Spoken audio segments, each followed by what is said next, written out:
নমস্কার বন্ধুরা। একেতেই তো ভারত ৮% জিডিপির গ্রোথ করে ট্রাম্পের থোতামুখ ভোতা করে দিয়েছে, কিন্তু এর মাঝেই আবারও এমন এক কাণ্ড করেছে ভারত যা দেখে লিটারেলি আমেরিকার পশ্চিমা দেশগুলোর মাথায় হাত পড়ে গেছে। সবার আগে এই বিমানটাকে খুব ভালোভাবে দেখুন, যার নাম হলো সিসনা 150, যা মারাত্মক জনপ্রিয় একটা ট্রেনার বিমান গ্লোবাল। এবং এর সাথেই আরও একটা বিমান রয়েছে যার নাম পাইপার বা আর্চার। এই দুটো বিমানই মার্কিন বিমান, যা ভারতে বলতে পারেন এক প্রকার ডমিনেট করছিল, এবং ভারতের মেজরিটি বেসামরিক পাইলট এই বিমানেই নিজেদের ট্রেনিং নেয়।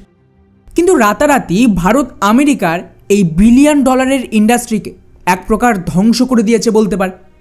কেননা বর্তমান সময়ে ভারতে পাইলটদের ট্রেনিং দেওয়ার জন্য ডিজিসিআইয়ের অনুমোদনে ৩৮টার মতন ট্রেনিং অর্গানাইজেশন রয়েছে, যারা কম করেও আজকের দিনে ৩০০ থেকে ৪০০টা ট্রেনার বিমানকে অপারেট করছে, যার মধ্যে মেজরিটি আমেরিকার তৈরি এই সিসনা 152 বা 172 এবং পাইপার।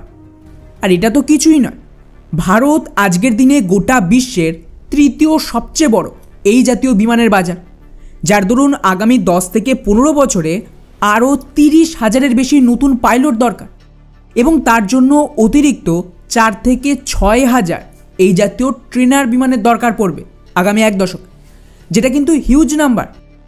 আর স্বাভাবিকভাবে এই পুরো বিমান অর্ডারের বেশিরভাগটাই আমেরিকার হাতে যাওয়ারই কথা ছিল। ব্যাস, এখানেই ঝোপ বুঝে কোপ মারে ভারত। রিসেন্টলি খবর আসে যে ভারত আমেরিকা থেকে এই সমস্ত বিমানের আমদানি সম্পূর্ণ বন্ধের জন্য মাত্র 6 মাসের সময় নিজেদের প্রথম হানসা এনজি ট্রেনার বিমান ম্যানুফ্যাকচার করে ফেলেছে, যাকে আমাদের কেন্দ্রীয় মন্ত্রী দুদিন আগেই উদ্বোধন করে দিয়েছে। এটা তার ছবি। অর্থাৎ আমাদের যে স্বদেশি বিমানের প্রোডাকশান, সেটা না কেবল শুরু হয়ে গেছে, বরং তার থেকে অলরেডি প্রথম বিমানও রেডি হয়ে গেছে। ব্যাস, এই খবর সামনে আসতে না আসতে লিটারেলি আমেরিকার মাথায় হাত পড়ে গেছে। কেননা আমেরিকা বহু চেষ্টা করেছিল এই বিমান তৈরিতে বাধা দেওয়া। উদাহরণ হিসেবে যদি এই বিমানের ইতিহাস দেখেন, তাহলেই বুঝতে পারবেন যে এটাও আমাদের বাকি বিমানগুলোর মতন 80-র দশকের ডেভেলপমেন্ট শুরু হয়েছে। আর কেবলমাত্র 1993 সাল, মানে আজ থেকে 32 বছর আগে, এই বিমান তার প্রথম উড়ানকেও সম্পূর্ণ করে ফেলেছিল। আর তারপর যা হয় সেটা শুনেই আপনাদের মাথায় হাত পড়ে যাবে যে কতটা ষড়যন্ত্র করে ভারতকে লিটারেলি পিছিয়ে রাখার চেষ্টা করছিল এই বিদেশি শক্তিগুলো আর ভারতের ভেতরের গদ্দার পলিটিশিয়ানরা। কেননা এই হানসা বিমান 1993 ভারতের আকাশে ওড়ে, আর 1998 সালের মধ্যে আমাদের যে বেসামরিক বিমান চলাচলের দপ্তর ডিজিসিএ একে সার্টিফাইড করে দেয়, যার দরুন এর ফ্লাইট টেস্ট শুরু হয় এবং 2004 সালের মধ্যে বিনা একটা ক্র্যাশ করে প্রায় 2000 ঘন্টার উড়ান সফল করে এই বিমান। আর এটা মাথায় রাখবেন, বিমানে কিন্তু এত বছরের মধ্যে কোনো একটা ক্র্যাশ হয়নি, না কোনো টেকনিক্যাল ম্যালফাংশন হয়েছিল। অর্থাৎ বেসিক্যালি টেকনোলজি পারফেক্ট ছিল এবং এর পারফরমেন্সও অসাধারণ ছিল। যেখানে এর তুলনায় মার্কিন যে সিসনা 152 রয়েছে, যাকে ভারতে আজ ব্যবহার করা হচ্ছে, এটা 1994 থেকে 2013 সালের মধ্যে 2945 বার দুর্ঘটনার শিকার হয়। কিন্তু তা সত্ত্বেও ভারতীয় বিমান প্রোগ্রামকে এগোতে দেওয়া হয়নি, এবং এর ভবিষ্যতও HTT-40 বা তেজাস আর বাকি বিমানগুলোর মতনই হয়। এবং আমাদের দেশের পূর্ব সরকাররা নিজেদের দেশের বিমানকে ছেড়ে আমেরিকা আর ইউরোপ থেকে বিমান আমদানি করে, কারণ কমিশন পাওয়া যাবে, তাই না? যাই হোক, যেটা হয়ে গেছে সেটা তো বদলানো যাবে। কিন্তু ফাইনালি খুশির ব্যাপার হলো সরকার বদলের পর পুনরায় এই প্রোগ্রামকে রিভাইভ করা। কিন্তু মুশকিল হলো আপনি ওই 80-র দশকের পুরনো টেকনোলজি আজকের দিনে তো ব্যবহার করতে পারবেন। তাই আমাদের NAL ফার্দার ডেভেলপমেন্ট করে এবং ওরা এই বিমানের একটা নতুন ভেরিয়েন্ট হানসা এনজিকে তৈরি করে, এবং গত 6 মাস আগে এটা ছাড়পত্র আসে। আর মাত্র 6 মাসের মধ্যে এই প্রথম বিমান প্রোডাকশন লাইন থেকে তৈরি হয়ে বেরিয়ে আসে, যা ভারতের জন্য লিটারালি রেকর্ড বলতে পারে। এবং এটা আসার পর আমাদের আর মার্কিন বিমানের প্রয়োজন নেই। কেননা যদি এটাকে আমেরিকার ইউরোপের বিমানের সাথে একটা কম্পেয়ার করা, তাহলে বুঝতে পারবেন যে ভারতীয় বিমান মাত্র 1.5 কোটিতে পাওয়া সম্ভব, যেখানে মার্কিন সিসনার জন্য আমাদের 4 থেকে 5 কোটি টাকা দিতে হয়। আর ইউরোপের ডায়মন্ড তো আরও বেশি দাম, 5 থেকে 6 কোটি টাকা খরচ করতে হয় এই বিমানের জন্য। এছাড়াও বিমানের যে ওভারঅল জ্বালানির খরচ, সেটা খুব গুরুত্বপূর্ণ।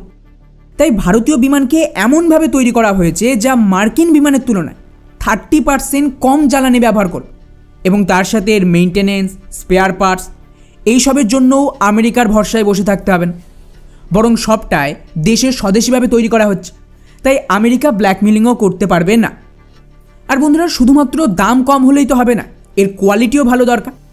এক্ষেত্রেও যদি আমরা সাইড বাই সাইড কম্পেয়ার করি, তাহলে ভারতীয় বিমান কম্পোজিট মেটেরিয়ালের বডি, যেখানে মার্কিন বিমানে অ্যালুমিনিয়াম ব্যবহার করা হয়। এছাড়াও ভারতীয় হানসাতে গ্লাস ককপিট ব্যবহার করা হয়েছে, যা অনেক উন্নত আর সুবিধাজনক, যেখানে আমেরিকান বিমানে আজও পুরনো অ্যানালগ সিস্টেম রয়েছে। হানসা এনজি যেখানে 926 কিলোমিটার রেঞ্জ দেবে, সেখানে মার্কিন বিমান মাত্র 648 কিলোমিটার রেঞ্জ দেবে। এছাড়াও এন্ডিউরেন্সের ক্ষেত্রেও ভারতীয় বিমান অনেকটাই এগিয়ে। এটা মোটামুটি 6 থেকে 7 ঘন্টা একটানা উঠতে পারে, যেখানে মার্কিন বিমান মাত্র 5 ঘন্টা উঠতে পারে। এছাড়াও এই বিমান টেক অফ করার জন্য ভারতীয় বিমান খুবই ছোট 450 মিটারের রানওয়ে থেকেই উঠতে পারে, কিন্তু তার জায়গায় যদি মার্কিন বিমান ব্যবহার করা, তার জন্য আরও বড় রানওয়ে চাই। ফলে মোটামুটি সমস্ত গুরুত্বপূর্ণ ক্ষেত্রে এটা মার্কিন বিমান থেকে অনেকটাই এগিয়ে। হ্যাঁ, কিছু বিষয় রয়েছে যেখানে ভারতীয় বিমান অনেকটাই পিছিয়ে আছে, যেমন স্পিড, এই জাতীয় বিষয়ে অনেকটা পিছিয়ে আছে, বাট ওভারঅল ভারতীয় বিমান অনেক বেটার পারফরমেন্স দিচ্ছে। এবারে জাস্ট কল্পনা করুন যে এর থেকে আমেরিকার কত বড় ক্ষতি হয়।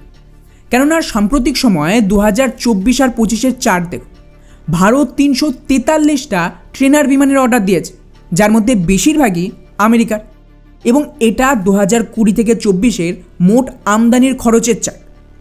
ফলে ভারত একদিকে দেশীয় প্রয়োজনে কম খরচে নিজস্ব বিমান কিনে ফেলতে পারবে, উপরন্তু এর জন্য যেহেতু দেশেই প্রোডাকশন হবে, তাই ব্যাপক কর্মসংস্থান হবে, যেখানে ভারতের হাজার হাজার ইঞ্জিনিয়াররা চাকরি পাবে, এবং এর মাধ্যমে বাকি একটা ইকোসিস্টেম তৈরি হবে, সেখানেও তো অনেক উন্নতি আসবে। অন্যদিকে যেমনটা বললাম যে মার্কিন বিমানকে ভারতীয় বিমান আউট পারফর্ম করে দিয়েছে, সেক্ষেত্রে যে সমস্ত ব্রিক্স দেশগুলো রয়েছে, পার্টিকুলারলি আফ্রিকা, যারা আমেরিকান ইনফ্লুয়েন্স বা ইউরোপের ইনফ্লুয়েন্স থেকে বেরিয়ে আসতে চাইছে, সেখানেও কিন্তু ভারত নিজেদের বিমানকে অফার করতে পারে। এতে ওভারঅল আমাদের রপ্তানি বাড়বে, এবং স্বাভাবিকভাবে এটাকে আমেরিকা খুব একটা ভালো চোখে দেখবে না। তাই আমাদের জন্য এখন একটা বড় মুশকিল রয়েছে, তা হলো বিমান তো রেডি, প্রোডাকশনও শুরু হয়ে গেছে, কিন্তু বিমানে এখনও অস্ট্রিয়ান ইঞ্জিন রয়েছে, এবং আমেরিকা ডেফিনেটলি চাইলে একে স্যাবোটাজ করার চেষ্টা করতে পারে। তো তার জন্য আমাদের রেডি থাকা উচিত, বা আমাদের একটা অল্টারনেটিভ দরকার। তবে ওভারঅল এটা একটা বড় সফলতা ভারতের জন্য।